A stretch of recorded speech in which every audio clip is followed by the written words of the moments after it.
बिस्मिल्लाहिर्रहमानिर्रहीम। अस्सलामुअलैकुम। Welcome to Zoom TV official. दोस्तों, अगर मैं आपको कहूँ कि एक शादी में $100 मिलियन खर्च किए गए थे, जो पाकिस्तानी रुपीज़ में 13 बिलियन बनते हैं, तो मेरे जैसे एक आम आदमी के लिए ये सोचना भी बहुत मुश्किल है। लेकिन अगर आपके फादर की टोटल नेटवर्थ $103 बिलियन मतलब पाकिस्तानी 100 खरब हो और आप एशिया के रिचेस्ट पर्सन की बेटी हों, तो चंद अरब आपके लिए चंद हज़ार ही होंगे।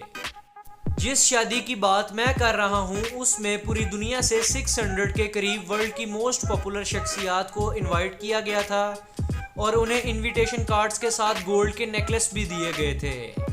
और मेहमानों को लाने के लिए 100 प्राइवेट जेट्स और दर्जनों जैगुआर्स, मर्सिडीज, बीएम्स और पोर्शेस को बुक किया गया था। दोस्तों, इस शादी के इवेंट्स में दुनिया भर के मशहूर एक्टर्स और सिंगर्स को बुलाया गया था, वो भी सिर्फ मेहमानों को एंटरटेन करने के लिए। इसी शादी में 4 दिनों तक 51,000 लोगों को 3 टाइम का खाना भी दिया गया था। जी हाँ, हम बात कर रहे हैं इंडिया के इंडस्ट्रियल टाइकून मुकेश अंबानी की। और जिस शादी का मैंने आपको बताया है वो थी मुकेश अंबानी की बेटी ईशा अंबानी की शादी। ये अंबानी खानदान इंडिया का ही नहीं बल्कि एशिया का भी सबसे अमीर खानदान है। और आपको पता है, दर हकीकत ये माजी में अमीर नहीं थे, बल्कि मुकेश अंबानी के फादर धीरू भाई अंबानी एक पेट्रोल पंप पर काम किया करते थे और वहाँ से वो एडन, जो यमन का एक शहर है, वहाँ चले गए। एडन से वापस आकर इंडिया में अपने कारोबार की बुनियाद रखी। इस खानदान की मलकियत में सबसे ज़्यादा इजाफा रिलायंस इंडस्ट्रीज़ और दुनिया की सबसे बड़ी पॉलिएस्टर कंपनी ने किया। इन सब के अलावा इनके और कई कारोबार हैं, जिनमें Reliance retail, Reliance market, Reliance power, Reliance communication, Reliance industrial infrastructure limited और रिलायंस नेचुरल रिसोर्स शामिल हैं। मुकेश अंबानी के फादर के ऊपर एक फिल्म भी बन चुकी है जिसका नाम है गुरु। इस मूवी में अभिषेक बच्चन और ऐश्वर्या राय को कास्ट किया गया था। 2022 में रिलायंस कंपनी ने $102 बिलियन का प्रॉफिट रिपोर्ट किया, जो कि 9 लाख करोड़ रुपीस बनते हैं। ये पहली इंडियन कंपनी है जिसने एक साल में 100 बिलियन अमेरिकी डॉलर्स की आमदनी को अबूर किया है। मुकेश अंबानी की कंट्रीब्यूशन इंडिया की जीडीपी में 2015 से 2022 तक 1.35 ट्रिलियन रुपीस है, जो कि 4% से भी ज़्यादा है। लेकिन ये सब इतनी आसानी से नहीं हुआ। 2002 में जब मुकेश के फादर धीरू भाई अंबानी की डेथ हुई तो इनकी कोई वसीयत नहीं थी। उसके बाद मुकेश और इनके भाई अनिल अंबानी के दरमियान वरासत के लिए बहुत तवील जंग हुई और इस वजह से इन दोनों भाइयों के ताल्लुकात भी मुतासिर हुए। धीरू भाई अंबानी की डेथ से पहले शुरुआत में हालात ऐसे नहीं थे, जहां मुकेश कंपनी के चेयरमैन थे और अनिल वाइस चेयरमैन थे।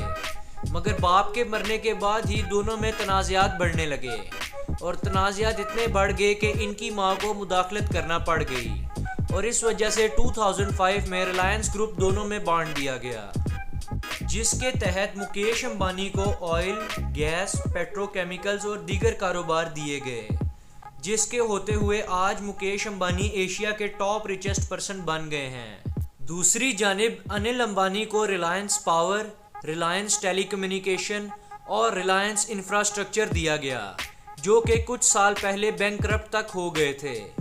आज की डेट में अनिल अंबानी की नेटवर्थ $1.5 बिलियन है।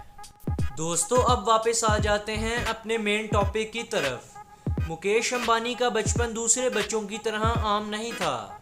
मुकेश ने मैट्रिक के बाद आईसीटी से केमिकल इंजीनियरिंग की डिग्री हासिल की।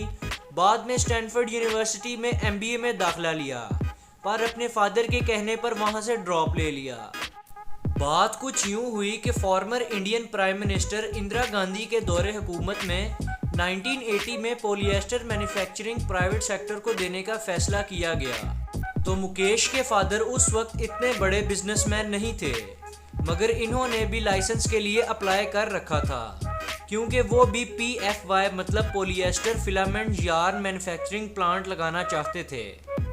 और इस वक्त लाइसेंस लेने में काफ़ी सख्त मुकाबले की फिजा थी, जिनमें अंबानी के अलावा टाटाज, बिरलाज, वाडियाज और 40 से ज़्यादा इंडिया के अमीर तरीन लोग थे। कुदरत का करना कुछ यूं हुआ कि धीरूभाई अंबानी ये लाइसेंस हासिल करने में कामयाब हो गए। अब मसला ये आ गया कि इस प्लांट को चलाएगा कौन। इस मुश्किल की राह ये सूझी कि वो अपने बेटे मुकेश को, जो स्टैनफोर्ड में पढ़ रहा है, उसे वापस बुला लें और अपने साथ काम में लगा लें। और हुआ भी कुछ यूं ही। ये मोड़ मुकेश अंबानी की कामयाबी का सरचश्मा साबित हुआ। उसके बाद से अब तक ये सफ़र सक्सेसफुली जारी है। मुकेश शुरुआत में रिलायंस को टेक्सटाइल से पॉलिएस्टर फाइबर्स की तरफ लाए, क्योंकि मुकेश अंबानी को लग रहा था कि ये काम हमारी तवक्कुआत के मुताबिक मुनाफा नहीं दे पा रहा। इसीलिए मुकेश का एक्सपीरियंस टेक्सटाइल और पॉलिएस्टर में कम था, क्योंकि मुकेश ने तो डिग्री केमिकल इंजीनियरिंग में ले रखी थी। इसी कारोबार को चलाते हुए मुकेश ने रिलायंस को मज़ीद एक्सपेंड किया और पेट्रोकेमिकल्स की तरफ ले गए और पेट्रोलियम रिफाइनिंग का काम शुरू कर दिया। दोस्तों, मुकेश अंबानी की थ्योरी के मुताबिक हर काम का एक सीज़न होता है और जब सीज़न आता है तो कमाई भी ज़्यादा हासिल होती है। तो मुकेश अंबानी का कहना है कि जब आप एक काम करते रहोगे तो उससे आपकी सेल्फ ग्रोथ रुक जाएगी और आप उसी काम पर डिपेंड होकर रह जाओगे। इसीलिए आपको चाहिए कि एक कारोबार के बजाय बहुत सारे काम करें। अगर आपको एक में नुकसान होगा तो दूसरा आपको फ़ायदा देगा।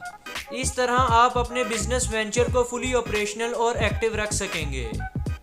इस सब के बाद मुकेश अंबानी ने relianceinfo.com लिमिटेड की बुनियाद रखी और इंफॉर्मेशन कम्युनिकेशन सेक्टर में भी काम शुरू कर दिया। अब मुकेश अंबानी के घर की बात कर लेते हैं, जिसका मुकाबला सिर्फ लंदन का बकिंगम पैलेस ही कर सकता है। और क्या आप जानते हैं कि मुकेश अंबानी को दुनिया के महंगे तरीन घर में रहने का एजाज़ भी हासिल है। इस बिल्डिंग नुमा घर का नाम है इंटीलिया। इस घर के 27 फ्लोर्स हैं। ये दुनिया की पहली अपार्टमेंट बिल्डिंग है जिसकी मालियत 2010 में मुकम्मल होने के बाद $1 बिलियन थी। अगर आज ये सेम घर दोबारा बनाया जाए तो इस पे टोटल $5 बिलियन से भी ज़्यादा खर्चा आएगा। इस इतने बड़े घर में मुकेश और इनकी फैमिली के सिर्फ 4 मेंबर्स ही रहते हैं, जिनमें मुकेश की वाइफ नीता अंबानी, इनके बेटे आनंद और आकाश अंबानी और इनकी बेटी ईशा मुकेश अंबानी शादी के बाद दूसरे घर में शिफ्ट हो गई हैं। मगर इस घर के निज़ाम को चलाने के लिए मुकेश और इनकी फैमिली ने 600 सर्वेंट्स की खिदमत हासिल की हुई हैं। आप लोगों को एक इंटरेस्टिंग फैक्ट बताता चलूं कि अंबानी ख़ानदान पर एक पूरी किताब लिखी गई है जिसका नाम है द पॉलिएस्टर प्रिंस और इसके ऑथर हैं हमेश मैकडॉनल्ड। इस ऑथर का कहना है कि अंबानी ख़ानदान का ये घर इंटीलिया पूरे इंडिया के सामने सिंबलाइज करता है कि अंबानी ख़ानदान दरअसल क्या कुछ हासिल कर चुके हैं। मुकेश अंबानी एशिया के अमीर तरीन शख्स तो हैं ही, मगर अपने असासों की तकसीम की वजह से आजकल खासे परेशान हैं। यही वजह है कि आजकल खबरों में आ रहा है कि मुकेश वर्ल्ड की कई कंसल्टेंसी से मदद ले रहे हैं कि अपनी ज़िंदगी के बाद जायदाद का बंटवारा कैसे करें। ये बात मैं खुद से नहीं कर रहा, बल्कि ब्लूमबर्ग के मुताबिक मुकेश अंबानी ने अपनी ज़िंदगी में ही अपनी वसीयत बनाने का फ़ैसला किया है ताकि इनकी फैमिली के भी टुकड़े ना हो जाएं दौलत की वजह से। और हाँ, ये एग्जाम्पल बाशमूल अंबानी ख़ानदान में ही मिलती है, जैसा कि हमने इस वीडियो के शुरू में डिस्कस किया था। दोस्तों, कई सोर्सेज का कहना है कि मुकेश अंबानी ने अपने असासों की तकसीम के लिए वॉलमार्ट, जिनकी मालियत सेम अंबानी ख़ानदान जितनी ही है, उनकी विल डिस्ट्रीब्यूशन के मॉडल को सामने रखकर अपने बच्चों में जायदाद तकसीम करने का फ़ैसला किया है। वॉल्टन फैमिली, जो कि वॉलमार्ट रिटेल बिजनेस के ऑनर हैं, वो भी 2 भाई और 1 बहन हैं और मुकेश अंबानी के बच्चे भी 1 बेटी और 2 बेटे हैं। वॉलमार्ट का बिजनेस मॉडल ये है कि इनके तीनों ऑनर्स एस रॉबिन्सन वॉल्टन, जिम वॉल्टन और एलिस वॉल्टन की हैसियत सिर्फ बोर्ड मेंबर की ही है। बकाया इस कंपनी को 1988 से मैनेजर्स रन कर रहे हैं। इन सब चीज़ों के अलावा मुकेश अंबानी पर्सनली एक डाउन टू अर्थ इंसान हैं और एक हम्बल पर्सनैलिटी के मालिक हैं। यही वो खुसूसियात हैं जिसकी वजह से आज मुकेश अंबानी टॉप पर हैं पूरे एशिया में। लोग कहते हैं बाप का पैसा था, कारोबार था, उस कारोबार को वो आगे ले गया। तो आपको एक बात समझाता हूँ, 2005 में मुकेश और अनिल अंबानी में जब बंटवारा हुआ तो जो कारोबार अनिल अंबानी के हिस्से में आए उनका फ्यूचर में बहुत स्कोप था, मगर अनिल अंबानी 48 बिलियन डॉलर से 1.5 बिलियन डॉलर्स पे आ गए।